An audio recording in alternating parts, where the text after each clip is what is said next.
Hey, Gary.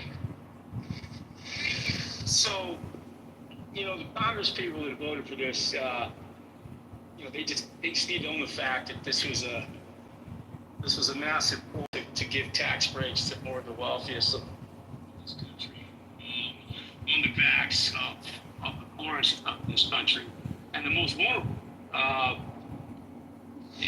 heard an argument that upwards of 20 million people will be affected by these bills, by the gutting of Medicaid, throughout many of the red states, the congressmen from those red states that voted for this. It's even more egregious that it was brought out that there was a congress member from Pennsylvania, a guy by the name of Brennahan, I believe. Elizabeth Warren pointed out that he sold stock in a Medicare-backed corporation, Sen Corporation, and since this bill is passed, that stock has dropped 40%.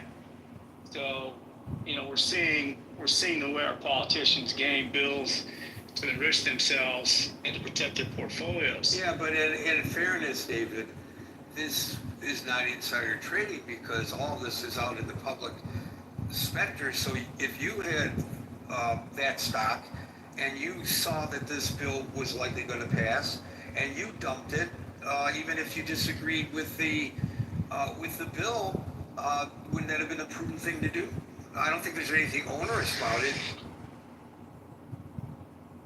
Well, the way you got to look at it, Gary, is am I passing the bill because it's going to hurt my constituents? I get that. I get that part. Yes, that's true. Okay. I don't think it's insider trading necessarily. No. It might have influenced his voting decision. Of course.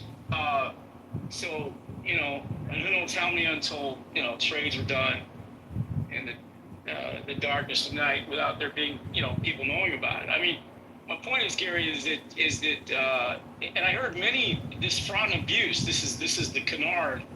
This is the canard they use to go after the immigrants, to spend all this money to go grab a few criminals when they're smashing everybody in their way. We're going to smash all these recipients of Medicaid in their way to catch some of the fraud, abuse, and waste that we think is out there.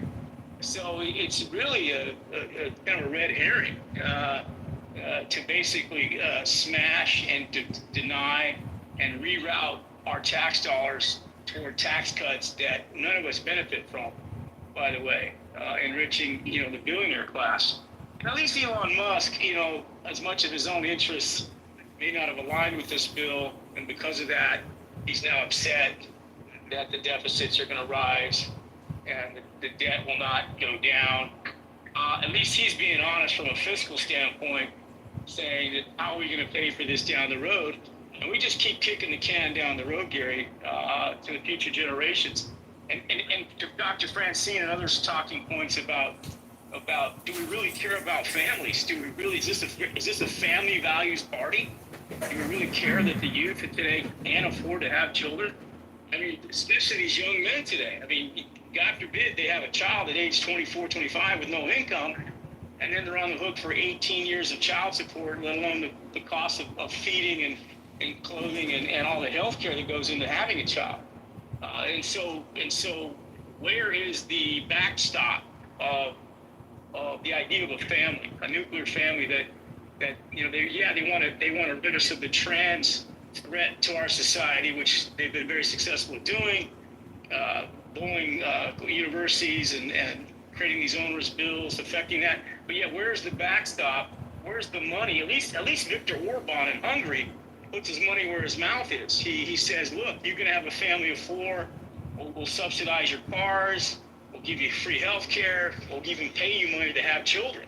And there may be an agenda there for them to have their own nationalistic Christian white Hungarian society, but at least they're promoting and they're backstopping young families in a way that doesn't lead them into debt, future bankruptcy, and obviously the high divorce rates that our society sees every day. So I see a massive contradiction here in the way our country talks the talk but does not backstop it with policies that promote the very thing they're trying to strive for, which is strong families, values. Instead, they're saying, by the way, your grandma talked about a little bit yesterday, is no longer going to have the funds needed to be comfortable in that retirement community. And so, who's going to have to pay for that? That's going to come on the backs of the other aspects of the middle class who just don't have the money to pay for those. I don't know if anybody's ever had to go out and look for health care for their fathers or mothers, but to put them in a home 24/7, especially if there's dementia or Alzheimer's or any of those kinds of things affecting your loved one, it is absolutely mind-numbing how much it costs to give round-the-clock care so that your parents can have end-of-life dignity in this country. And so, congrats to the glass, raisers of this administration, and to those that are going to not ever be affected by this bill. But let's hope that there's some sort of course correct in 2026. Otherwise, this is gonna end badly for a lot of people here, and I'll land there. Thank you, David. Dude.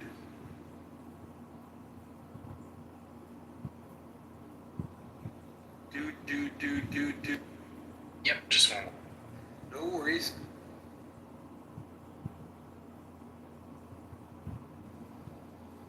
Are you with us or against us, dude? Sorry about that. I was just busy. So basically, I'll just keep this short. I don't want to hear anyone who supports this to complain about homeless people ever. That is your ignorance and I don't know, disrespect or disregard for other people who are suffering. I only came up here because I heard somebody say that health is the sole responsibility of the individual. That's not the truth. Primary. The word was primary. Primary, yeah. That's not the truth. That's not the case. Not for any healthy community or any healthy family whatsoever. And just I think that the epidemic of social isolation and loneliness is causing a lack of empathy in others because they don't have as much social connection with other people. They seem to be easier to not care about them. That's what that brought to my mind. It's just really the blatant disregard that's an for interesting others. perspective. So you're saying that because we have an epidemic of loneliness, people, because they're not socializing with folks in the manner in which we used to, they lack empathy because they just have no connection with people who have different experiences than their own. Is that, do I extrapolate? Exactly. That is a very interesting piece of insight, dude. Very. Well, thank you, and I'm going to land it there. So if anybody out there is thinking that this doesn't concern me, I don't care. I don't care about these people who are lacking health care or suffering. Well, then just wake up and smell the coffee in 10, 15, 20 years and the state of society then, and look at your community then, and see how many people you have around you, because generally people who think that way, nobody wants to hang out with them anymore. Every once in a while this happens to me, and this is what keeps me going on doing this for the number of years that I have. And as Meryl can attest, I did it years on another platform before Clubhouse was even conceived by the people who put this fine program together. I'm many, many years under my belt of doing this, and sometimes it gets frustrating. But every once in a while, somebody says something that I've never even thought about, as Duke just has, and plants a seed. I can feel it starting to grow in my mind, dude. I really need to explore that further. Thank you for suggesting that. Hinda. Hi, good evening, everybody. I hope you're having a good 4th of July, early 4th of July. So I actually work at a hospital, and we are we're bracing these cuts to Medicaid because in the inner city as well as rural communities, there are a lot of patients that are on Medicaid, and when you don't have Medicaid, what ends up happening is providers like doctors, specialists, they don't have to treat you because they're no longer being reimbursed by your insurance. So when you don't have insurance, they don't have to see you. And if you urgent care, a lot of urgent care will not treat people that don't have insurance. So they lose their insurance, they can't seek their regular medical care, they can't get enough money to pay for their medications any longer. And they flood the emergency room for emergent care that occurs because they were not able to get the kind of care that you just described that they no longer can get, and so then their conditions deteriorate to the point where they're clogging up the emergency room. Correct. Right? Yes, because the emergency room has to legally see them and stabilize them. So then they'll get treatment at the ER, and then they'll clog up the emergency room, and then that will cost the hospital more money because obviously the emergency room is way more expensive than seeing your doctor at your regular appointment and just paying a copay or whatever Medicaid. I think Medicaid is free. Or going to the pharmacy picking up your regular meds. You're going to end up at the ER, which is going to drive up costs. And that's going to drive up healthcare costs. These rural hospitals, what I believe is going to happen is they're going to start to close once that $50 billion runs out or wherever it goes. I don't know. And people will die because here's what happens in the rural areas. And I have a degree of understanding. I'm not cutting you off. Your contributions are just amazing today. In the rural communities, because I have a degree of understanding of pre-hospital emergency care, because I did a lot of covering of that.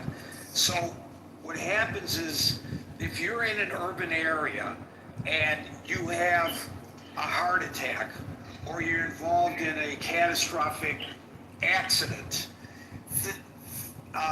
first of all, the EMS will respond in an expeditious manner, generally speaking, and generally speaking, now, thank goodness, in most of the country, it's going to be a paramedic unit, not just a BLS, basic life support unit, and then they're going to get you to the closest appropriate facility, which might be a regular emergency room, or it might be a trauma center emergency room. There are different statuses of emergency rooms to expedite the proper care. In rural areas, that's not how it works. In rural areas, it's going to take the ambulance a long time to get to. That's correct. And then, if you have a serious life-threatening condition, they're not going to necessarily take you to that trauma center. They're going to take you to the rural hospital. And what will happen at the rural hospital is that the doctors there will try to stabilize you. And what do all of these rural hospitals have? Heliports. And why do they have heliports? Because then, by the way, at great cost, a medevac is brought in, weather permitting, to fly the patient to the healthcare center that the rural community cannot afford to sustain. Now, imagine that just 1/4 or 1/8 of the rural hospitals blows. I will tell you right now, and I'm sure there's studies that will tell us the projections. Imagine how many people are going to die who otherwise would have lived if those hospitals hadn't closed. And now, check me on that if I'm wrong on that. Yeah, I think you're absolutely right. I think this bill is just a bad idea for all Americans. I think that the Republican Party, namely, I guess I don't really even consider them to be Republicans nowadays. I don't even know what to call these people because I was born, of the 80s, so I remember Bush, Dad Bush, and was the Bush after the son Bush, and other Republicans. I don't know what you call this group of people because I think they've lost their minds. But yeah, I just think this bill is a bad idea all around for Americans. And I will say this, I don't want to take up the stage, but when they talk about these work requirements, you can actually look it up. In the state of Georgia and also in the state of Arkansas, they did implement work requirements. They did it in 2018 and 2019. They created a program, and their belief was that if they implemented work requirements, it would force people or make people become employable and get off Medicaid. And what exactly happened was the exact opposite. The rate of employment did not change, and several thousand people ended up losing